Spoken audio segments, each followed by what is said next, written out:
ফাইনালে মাঠে দুই দলের লড়াই যেমন জমে ওঠার সম্ভাবনা, তেমনি আকাশে জমতে পারে মেঘ বৃষ্টির খেলা। বিশেষ করে সুপার 8-এর ম্যাচগুলোতে নাভিশ্বাস উঠেছে মাঠকর্মীদের। ফাইনালের দিনও বোধহয় হবে তাই।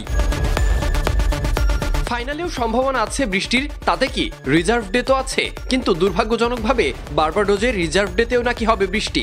যদি শেষ পর্যন্ত রিজার্ভ ডেতেও হয় বৃষ্টি আর ফাইনাল ম্যাচ সম্পূর্ণ না হয়, তাহলে শিরোপা নির্ধারণ হবে কিভাবে, সেই প্রশ্ন হয়তো অনেকের মনে। বিশ্বকাপের দিন নির্ধারিত সময় বৃষ্টি হলে শুরুতে যেটা হবে সেটা ওভার কাটিং। ওভার কাটার আগে অপেক্ষা করা হবে 3 ঘন্টা 10 মিনিটের, কারণ ম্যাচের ফলাফল আনতে কমপক্ষে দুই দলের খেলা হতে হবে 10 ওভার করে, যা সম্পূর্ণ করতে প্রয়োজন হবে কমপক্ষে 190 মিনিট।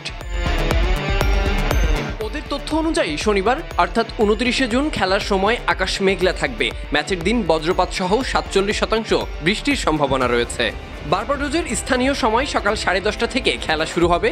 সে সময় পূর্ব দিক থেকে 35 কিলোমিটার প্রতি ঘন্টা বেগে হাওয়া বইবে। 3 মিলিমিটার বৃষ্টিপাতের সম্ভাবনা রয়েছে। আর্দ্রতা থাকবে 78%।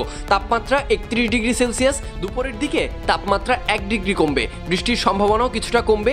41% বৃষ্টি হওয়ার সম্ভাবনা তখন। তবে সন্ধ্যার দিকে বৃষ্টির সম্ভাবনা 66%। আর্দ্রতা বাড়বে, যদিও ম্যাচ খুব বেশি হলে দুপুর পর্যন্ত চলবে, তাই সন্ধ্যায় বৃষ্টি হলে তার প্রভাব ম্যাচে পড়বে না। Sadiq Ahmed Sunny, BD cric time.